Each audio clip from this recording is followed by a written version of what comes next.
ଧାମ ଚୋରି କରାଯାଇଥିଲା ବୋଲି ଆଗରୁ ଅଭିଯୋଗ ହେଇଥିଲା, ତାର ପୂର୍ଣ୍ଣଚ୍ଛେଦ ମଧ୍ୟ ପଡିଥିଲା। ତ ଏମିତି ଗୁଡାଏ ପଦକ୍ଷେପ ନେଇଛନ୍ତି ବର୍ତ୍ତମାନର ଗୋଟିଏ ମାସର ପଶ୍ଚିମବଙ୍ଗ ସରକାର, ଯାହାକି ଅତ୍ୟନ୍ତ ସ୍ୱାଗତ ଯୋଗ୍ୟ। ଆମେ ଓଡିଶା ସରକାରଙ୍କୁ ମଧ୍ୟ ନିବେଦନ କରୁଛୁ, ଆପଣ ପଶ୍ଚିମବଙ୍ଗ ସରକାରଠୁ କିଛି ଶିକ୍ଷା ଗ୍ରହଣ କରନ୍ତୁ ଏବଂ ଓଡିଶାରେ ମଧ୍ୟ କେମିତି ଆପଣ ଯାହା ପ୍ରତିଶ୍ରୁତି ଦେଇଥିଲେ ତାହାକୁ ପୂରଣ କରିବେ, ତାହାକୁ ଆପଣ କେମିତି ପାଳନ କରିବେ ତା ଉପରେ ଆପଣ ଧ୍ୟାନ ଦିଅନ୍ତୁ। ନିଶ୍ଚିତ ରୂପରେ ମୁଁ ତ କହିବି ଯେ ବିଗତ ଏକ ମାସରେ ଯୋଉ ସରକାରର ପରିବର୍ତ୍ତନ ହେଇଛି ପଶ୍ଚିମବଙ୍ଗରେ, ଏଇ ଯୋଉ ଏକ ମାସର ସରକାର ତାଙ୍କ ଜନସାଧାରଣଙ୍କୁ, ତାଙ୍କ ରାଜ୍ୟର ଜନସାଧାରଣଙ୍କୁ ଯୋଉ ପ୍ରତିଶ୍ରୁତି ଦେଇକି ସେ ସରକାରରେ ଆସିଲେ, ନିଶ୍ଚିତ ରୂପରେ ସେ ତାଙ୍କ ଜନସାଧାରଣଙ୍କ ଯୋଉ ଆଶା ଭରସା ଥିଲା ତାକୁ ପୂରଣ କରିବାରେ ସକ୍ଷମ ହେଇଛନ୍ତି ଏବଂ ବହୁତ ସୁନ୍ଦର କାର୍ଯ୍ୟ କରୁଛନ୍ତି। ଗୋଟିଏ ମାସର ସରକାର ବିଭିନ୍ନ କାର୍ଯ୍ୟ ହାତକୁ ନେଇଛନ୍ତି। ଯୋଉ ଦୁର୍ନୀତିଗ୍ରସ୍ତ ନେତା ଥିଲେ ତାଙ୍କ ଉପରେ ତଦନ୍ତ କରାଯାଉଛି, ତାଙ୍କୁ ଗିରଫ କରାଯାଇଛି, ଏମିତି କିଛି ନୂତନ ଆଇନ ମଧ୍ୟ ଅଣାଯାଇଛି ଏବଂ ଯାହାକି ଅତ୍ୟନ୍ତ ସ୍ୱାଗତ ଯୋଗ୍ୟ ବୋଲି କହିବି। ଧନ୍ୟବାଦ ଦେବି ପଶ୍ଚିମବଙ୍ଗର ଭାରତୀୟ ଜନତା ପାର୍ଟିର ସରକାର, ଶୁଭେନ୍ଦୁ ଅଧିକାରୀ ମହୋଦୟଙ୍କ ସରକାରକୁ। ବହୁତ ସୁନ୍ଦର କାର୍ଯ୍ୟ ଗୋଟିଏ ମାସ ଭିତରେ ସେମାନେ କରିକି ଦେଖେଇଛନ୍ତି। ଅପରପକ୍ଷରେ ଯଦି ଆମେ ତୁଳନା କରିବା 2 ବର୍ଷର ସରକାର, ଓଡିଶାରେ ମଧ୍ୟ ଭାରତୀୟ ଜନତା ପାର୍ଟିର 2 ବର୍ଷର ସରକାର, କିନ୍ତୁ 2 ବର୍ଷ ଭିତରେ ଓଡିଶାର ଜନସାଧାରଣ, ଓଡିଶାର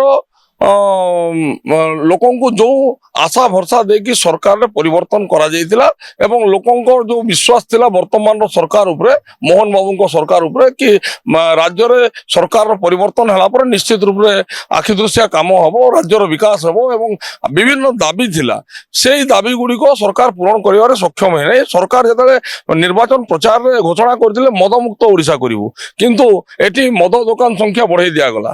ଆଜ୍ଞା, କାହା ସ୍ୱାର୍ଥରେ ବୃଦ୍ଧି କରାଗଲା? ସରକାରୀ ପାଣ୍ଠି ପାଇଁ ସରକାର ନିଜ ପାଣ୍ଠିକୁ ସୁଦୃଢ କରିବା ପାଇଁ ମଦ ଦୋକାନକୁ ବଢେଇ ଦିଆଗଲା। ଦ୍ୱିତୀୟ କଥା କହିବାକୁ ଚାହିଁବି, ବିଭିନ୍ନ ସମୟରେ ଆପଣ ଜାଣିଥିବେ ଗୋମାତା ସୁରକ୍ଷା ପାଇଁ ଗୋଟେ ନୂତନ ଆଇନ ପ୍ରଣୟନ ପାଇଁ ବିଭିନ୍ନ ହିନ୍ଦୁ ସଂଗଠନ ତରଫରୁ ଦାବି କରାଯାଇଥିଲା, ଆମ ସଂଗଠନ ତରଫରୁ ମଧ୍ୟ ବାରମ୍ବାର ଦାବି କରାଯାଇଥିଲା, କିନ୍ତୁ ଆଜି ପର୍ଯ୍ୟନ୍ତ ତାକୁ ସରକାର ପୂରଣ କରିପାରିଲେ ନାହିଁ। ବାରମ୍ବାର ପ୍ରତିଶ୍ରୁତି ଦେଲେ ଆଗାମୀ ଅଧିବେଶନରେ ଆମେ ନୂତନ ଆଇନ ଆଣିବୁ, ଆଗାମୀ ଅଧିବେଶନରେ ଆମେ ଗୋ ସୁରକ୍ଷା ପାଇଁ ନୂତନ ଆଇନ ଆଣିବୁ, କିନ୍ତୁ ସେଇ ଭିତରେ 5-6ଟି ଅଧିବେଶନ ସରିଗଲାଣି, କିନ୍ତୁ ସରକାର ଆଜି ପର୍ଯ୍ୟନ୍ତ ଗୋ ସୁରକ୍ଷା ଆଇନ ଆଣିପାରିଲେ ନାହିଁ। ଆଉ ଗୋଟିଏ ଦାବି ଥିଲା, ମୁଖ୍ୟ ଦାବି ଥିଲା ଆମର ଯେ ରାଜ୍ୟରେ ଆଇନ ଶୃଙ୍ଖଳା ପରିସ୍ଥିତି ଏବଂ ଗୋମାତାକୁ ରାଷ୍ଟ୍ରମାତାର ମାନ୍ୟତା, ଏଥିରେ ମଧ୍ୟ ସରକାର ସମ୍ପୂର୍ଣ୍ଣ ବିଫଳ ହେଇଛି। ଆଜି ଦେଖିବାକୁ ମିଳୁଛି ଆଇନ ଶୃଙ୍ଖଳା ପରିସ୍ଥିତିକୁ ସୁଧାରିବା ପାଇଁ ସରକାର ଚେଷ୍ଟା ଚଲେଇଛନ୍ତି, ପୋଲିସ ପ୍ରଶାସନ ଚେଷ୍ଟା ଚଲେଇଛି, ନିଶ୍ଚିତ ରୂପରେ ତାକୁ ଆମେ ସ୍ୱାଗତ କରୁଛୁ, କିନ୍ତୁ ସରକାର ପୂର୍ଣ୍ଣ ରୂପରେ ଲୋକଙ୍କ ଆଶାକୁ ପୂରଣ କରିପାରି ନାହାନ୍ତି। ଏବଂ ମୁଁ ତ କହିବି ସରକାର ଯେତେବେଳେ, ଏଇ ବର୍ତ୍ତମାନର ସରକାର ଯେତେବେଳେ ବିରୋଧୀ ଦଳରେ ଥିଲେ, ସେମାନେ ସରକାରୀ ଦଳର ବିଭିନ୍ନ ନେତାଙ୍କ ନାଁ ନେଇକି ଦୁର୍ନୀତିଗ୍ରସ୍ତ ବୋଲି ସେମାନେ ନିମ୍ ନିମ୍ ପିଟୁଥିଲେ ଏବଂ ତାଙ୍କ ନାଁରେ ଅଭିଯୋଗ ଆଣୁଥିଲେ, କିନ୍ତୁ ଯେତେବେଳେ ସରକାରକୁ ଆସିଲେ ତାଙ୍କ ଉପରେ କାହିଁକି ତଦନ୍ତ କରାଯାଉ ନାହିଁ? ଯେଉଁ ଦୁର୍ନୀତିଗ୍ରସ୍ତ ନେତାମାନଙ୍କ ନାଁ ବର୍ତ୍ତମାନର ସରକାର ପୂର୍ବରୁ ଧରୁଥିଲା, ବର୍ତ୍ତମାନର ସରକାରରେ ଥିବା ନେତାମାନେ ପୂର୍ବରୁ ଧରୁଥିଲେ, ତାଙ୍କ ଉପରେ ତଦନ୍ତ କାହିଁକି କରାଯାଉନି? ଏମିତି ଗୁଡାଏ ହତ୍ୟାକାଣ୍ଡ ଥିଲା ରାଜ୍ୟରେ, ମମିତା ମେହର ହତ୍ୟାକାଣ୍ଡ ହଉ, ଇତିଶ୍ରୀ ହଉ, ବେବିନା ହଉ, କିମ୍ବା ଆପଣଙ୍କର ନବ ଦାସ ହତ୍ୟାକାଣ୍ଡ ହଉ, ଏମିତି ବିଭିନ୍ନ ହତ୍ୟାକାଣ୍ଡ ଥିଲା ଯାହାକୁ ନେଇକି ଭାରତୀୟ ଜନତା ପାର୍ଟି ସେତେବେଳେ ବିରୋଧୀ ଦଳରେ ଥିଲା ଏବଂ ଅଭିଯୋଗ କରୁଥିଲା ଯେ ଘଟଣାକୁ ଚପା ଯାଉଛି। ତ ବର୍ତ୍ତମାନ ସରକାରକୁ ଆସିଲା ପରେ ସେଇ ଘଟଣାର କାହିଁକି ତଦନ୍ତ କରାଯାଉ ନାହିଁ ଏବଂ ଯେଉଁମାନେ ବି ଦୁର୍ନୀତିଗ୍ରସ୍ତ ନେତା ଅଛନ୍ତି ତାଙ୍କ ଉପରେ କାହିଁକି ସରକାର କାର୍ଯ୍ୟାନୁଷ୍ଠାନ ଗ୍ରହଣ କରୁନାହାନ୍ତି? ତ କଥା ରହିଛି ଯେ ଗୋଟିଏ ମାସର ପଶ୍ଚିମବଙ୍ଗ ସରକାର ତୁଳନା ଯଦି କରିବା 2 ବର୍ଷର ଓଡିଶା ସରକାରଙ୍କ ସହିତ, ତାହେଲେ ପଶ୍ଚିମବଙ୍ଗର ସରକାର ନିଶ୍ଚିତ ରୂପରେ ବହୁତ ସୁନ୍ଦର କାର୍ଯ୍ୟ କରିଛନ୍ତି। ଦେଖନ୍ତୁ, 2 ଦିନ ତଳେ କୋଟି କୋଟି ଜଗନ୍ନାଥ ପ୍ରେମୀଙ୍କ ହୃଦୟକୁ ଜିତିଥିଲେ ପଶ୍ଚିମବଙ୍ଗ ସରକାର। ଏଇ 2 ଦିନ ତଳେ ଯୋଉ ପୂର୍ବରୁ ଯୋଉ ବେଧର୍ମୀ ଏବଂ ମତଗର୍ବି ମୁଖ୍ୟମନ୍ତ୍ରୀ ମମତା ବାନାର୍ଜୀ ପଶ୍ଚିମବଙ୍ଗରେ ଦୀଘାଠାରେ ଗୋଟେ ଜଗନ୍ନାଥ ମନ୍ଦିର ପ୍ରତିଷ୍ଠା କରିଥିଲେ ଏବଂ ସେଠି ଜଗନ୍ନାଥ ଧାମ ଲେଖିଥିଲେ। ଆଜ୍ଞା, ଜଗନ୍ନାଥ ଧାମ ସାରା ବିଶ୍ୱରେ ଗୋଟିଏ ଜାଗାରେ, ପୁରୀ ଶ୍ରୀକ୍ଷେତ୍ର ଧାମକୁ ଜଗନ୍ନାଥ ଧାମ ବୋଲି କୁହାଯାଏ। ଭାରତର 4ଟି ଧାମ ଏବଂ ସେଇ 4ଟି ଧାମ ଭିତରୁ ଗୋଟିଏ ଧାମ ଏବଂ ଶ୍ରେଷ୍ଠ ଧାମ ହଉଛି ଶ୍ରୀକ୍ଷେତ୍ର ଧାମ, ଜଗନ୍ନାଥ ଧାମ, କିନ୍ତୁ ତାକୁ ସେ ଜୋର ଜବରଦସ୍ତି ଦୀଘାଠାରେ ଜଗନ୍ନାଥ ଧାମ ଲେଖିଥିଲେ।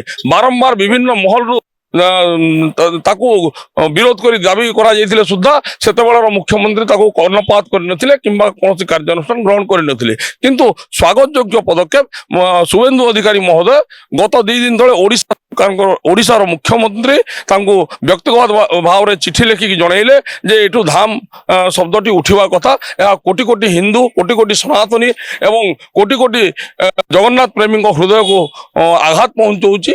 ତ ଯାହା ବି ହଉ ଓଡ଼ିଶାର ମୁଖ୍ୟମନ୍ତ୍ରୀଙ୍କ କଥାକୁ ରଖି শুভেন্দু ଅଧିକାରୀ ମହୋଦୟ ତୁରନ୍ତ କାର୍ଯ୍ୟାନୁଷ୍ଠାନ କରି ସେଠୁ ଧାମ ଶବ୍ଦଟିକୁ ଉଠେଇଲେ ଏବଂ ଯୋଉ ଧାମଟି ଚୋରି ହୋଇଥିଲା, ଧାମ ଚୋରି କରାଯାଇଥିଲା ବୋଲି ଆଗରୁ ଅଭିଯୋଗ ହେଇଥିଲା, ତାର ପୂର୍ଣ୍ଣଚ୍ଛେଦ ମଧ୍ୟ ପଡିଥିଲା। ତ ଏମିତି ଗୁଡାଏ ପଦକ୍ଷେପ ନେଇଛନ୍ତି ବର୍ତ୍ତମାନର ଗୋଟିଏ ମାସର ପଶ୍ଚିମବଙ୍ଗ ସରକାର, ଯାହାକି ଅତ୍ୟନ୍ତ ସ୍ୱାଗତ ଯୋଗ୍ୟ ଏବଂ ଆମେ ତାଙ୍କୁ ଧନ୍ୟବାଦ ମଧ୍ୟ ଦଉ ତାଙ୍କର ଏସବୁ ପଦକ୍ଷେପକୁ। କିନ୍ତୁ ଆପଣଙ୍କ ଚ୍ୟାନେଲ ମାଧ୍ୟମରେ ଆମେ ଓଡ଼ିଶା ସରକାରଙ୍କୁ ମଧ୍ୟ ନିବେଦନ କରୁଛୁ, ଆପଣ ପଶ୍ଚିମବଙ୍ଗ ସରକାରଠୁ କିଛି ଶିକ୍ଷା ଗ୍ରହଣ କରନ୍ତୁ ଏବଂ ଓଡ଼ିଶାରେ ମଧ୍ୟ କେମିତି ଆପଣ ଯାହା ପ୍ରତିଶ୍ରୁତି ଦେଇଥିଲେ ତାହାକୁ ପୂରଣ କରିବେ, ତାହାକୁ ଆପଣ କେମିତି ପାଳନ କରିବେ ତା ଉପରେ ଆପଣ ଧ୍ୟାନ ଦିଅନ୍ତୁ ଏବଂ ଓଡ଼ିଶାର ଜନସାଧାରଣଙ୍କୁ ଆପଣ ସନ୍ତୁଷ୍ଟ କରନ୍ତୁ।